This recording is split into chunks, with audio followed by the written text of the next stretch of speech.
Shalom, saudara-saudara kekasih dalam Tuhan. Senang kita bisa bertemu kembali dalam program Roti Hidup Jemaat Immanuel Betakan. Firman Tuhan berkata, firman-Mu adalah pelita bagi kakiku dan terang bagi jalanku. Mari untuk menuntun langkah-langkah hidup kita siapkan hati untuk mendengarkan sabda Tuhan, untuk menerangi kehidupan kita. Sebelumnya, mari kita berdoa. Ya Tuhan dan Bapa Surgawi, kepadamu-lah pujian, syukur, dan hormat kami persembahkan atas waktu karunia-Mu yang Tuhan masih perkenankan bagi kami sampai saat ini. Engkaulah sumber hidup kami, pemelihara kami. Dan kepadamu kami percaya, bahkan menaruh setiap doa dan pengharapan kami. Pun pada saat ini kami membutuhkan firman-Mu untuk terus menerangi kehidupan kami. Berbicaralah kepada kami dan tuntun kami ya Roh Kudus. Pakailah hamba-Mu untuk menyampaikan berita kebenaran-Mu. Dan berikan kepada kami hati yang faham akan kebenaran firman Tuhan. Berikan kepada kami hati yang lembut. Kami semua boleh diberkati oleh firman-Mu yang hendak kami dengarkan. Ampuni dosa kami Tuhan. Di dalam Kristus Yesus Tuhan kami berdoa. Amin. Firman Tuhan kita baca dari Roma pasal 5 ayat 1 sampai 5. Sabda Tuhan demikian. Hasil pembenaran. Sebab itu kita yang dibenarkan karena iman, kita hidup dalam damai sejahtera dengan Allah oleh karena Tuhan kita Yesus Kristus. Oleh Dia kita juga beroleh jalan masuk oleh iman kepada kasih karunia ini. Di dalam kasih karunia ini kita berdiri dan kita bermegah dalam pengharapan akan menerima kemuliaan Allah. Dan bukan hanya itu saja, kita malah bermegah juga dalam kesengsaraan kita, karena kita tahu bahwa kesengsaraan itu menimbulkan ketekunan, dan ketekunan menimbulkan tahan uji, dan tahan uji menimbulkan pengharapan. Dan pengharapan tidak mengecewakan, karena kasih Allah telah dicurahkan di dalam hati kita oleh Roh Kudus yang telah dikaruniakan kepada kita. Amin. Bermegah dalam kesengsaraan. Saudara-saudara yang dikasihi dalam Tuhan, pada suatu saat ada seorang pemuda datang kepada seorang pendeta dan mengatakan, "Pendeta, bisakah Anda berdoa untuk saya? Saya mohon didoakan supaya saya bisa lebih sabar lagi."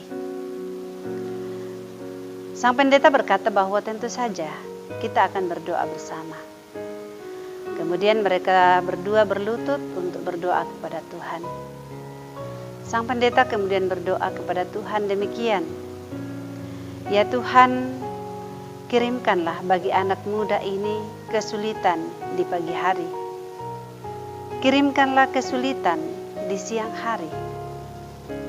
Dan sebelum pendeta itu melanjutkan doanya, sang pemuda ini memotong, "Saya minta kesabaran, bukan kesulitan." Kemudian sang pendeta berkata, "Iya, saya tahu. Tetapi dalam kesulitanlah kesabaran kita ada." Saudara-saudara yang dikasihi dalam Tuhan, justru kesabaran itu akan terbukti ketika kita menemui kesulitan. Ketika Rasul Paulus mengajar jemaat di Roma bahwa kesengsaraan itu menimbulkan ketekunan, ia berbicara berdasarkan pengalaman pribadinya. Ia banyak menderita, ia banyak sengsara. Ia menderita karena dipukul, dicambuk, dirajam, dipenjara, mengalami karam kapal dalam pemberitaan Injil. Namun di dalam semua yang dialami sampai kepada penganiayaan itu, ia tetap tegar. Dalam kesulitan, dalam kesengsaraan, ia membuktikan bahwa ia sabar, ia teguh, ia tekun, dalam menghadapi semuanya itu. Saudara-saudara yang dikasihi dalam Tuhan, seorang penulis berkata, yaitu John A. Whitmer, menulis bahwa hanya orang percaya yang telah menghadapi penderitaanlah yang mampu membangun ketegaran dan pada akhirnya juga membangun karakternya. Saudara-saudara, justru dalam kesulitan, dalam kesengsaraan, kita semakin dibentuk untuk memiliki karakter seperti Tuhan kita Yesus Kristus. Dan jika saat ini Anda sedang menghadapi ujian berat, tetaplah muliakan Allah. Tetaplah bertekun di dalam Tuhan. Karena di bawah kendalinya yang penuh dengan hikmat, maka segala sesuatu yang terjadi pada kita, entah menyenangkan atau menyakitkan, dirancang untuk membangun karakter orang untuk semakin serupa dengan Tuhan kita Yesus Kristus. Oleh sebab itulah kita bisa bermegah dalam kesengsaraan. Kita tahu bahwa kekuatan melimpah dari Tuhan memperlengkapi kita. Semakin hari kita akan semakin bijak menghadapi kehidupan yang telah dirusakkan oleh dosa. Bahkan justru dalam kesengsaraan kita bermegah karena kekuatan Tuhan menolong kita, memimpin kita. Termasuk pada saat-saat seperti sekarang, saudara, bertekunlah di dalam iman kepada Yesus Kristus.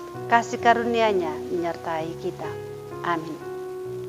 Mari kita berdoa. Tuhan, dimuliakanlah nama-Mu yang tetap menguatkan, bahkan kuasa-Mu berlimpah atas kami manakala kami diperhadapkan dengan banyak kesulitan atau ujian kehidupan. Di dalam kasih karunia-Mu oleh Yesus Kristus kepada kami dimenangkan, sama seperti yang boleh dialami oleh Rasul Paulus. Teguhkan iman kami, Tuhan, dan ketika kami menghadapi kesulitan, kami terus belajar untuk bersabar dan mengandalkan Tuhan. Terpujilah Tuhan. Berkati semua saudara-saudara kami yang tengah mendengarkan sabda-Mu saat ini dalam kehidupan mereka, baik secara pribadi maupun dalam kehidupan bersama keluarga. Berkati dalam pekerjaan. Tuhan buka jalan untuk semua rencana-rencana mereka ke depan. Tuhan bantu dalam perjuangan hidup mereka, membuat mereka berhasil dalam berbagai usaha dan pekerjaan yang mereka kerjakan. Nama Tuhan selalu dipuji dan dimuliakan di tengah-tengah kehidupan pribadi, bahkan di tengah-tengah kehidupan keluarga mereka. Pengandalan akan Tuhan akan tetap pada mereka oleh kuasa Roh Kudus, dan mereka semua dapat menikmati damai sejahtera daripada Tuhan. Terima kasih Tuhan, lawatlah yang sakit dan Engkau sembuhkan. Berikan jalan keluar bagi saudara-saudara kami sekiranya ada yang bergumul. Ya Bapa di surga, Engkau-lah yang akan mendengarkan doa kami dan menjawab kami menurut kehendak-Mu di dalam nama Tuhan Yesus Kristus. Amin.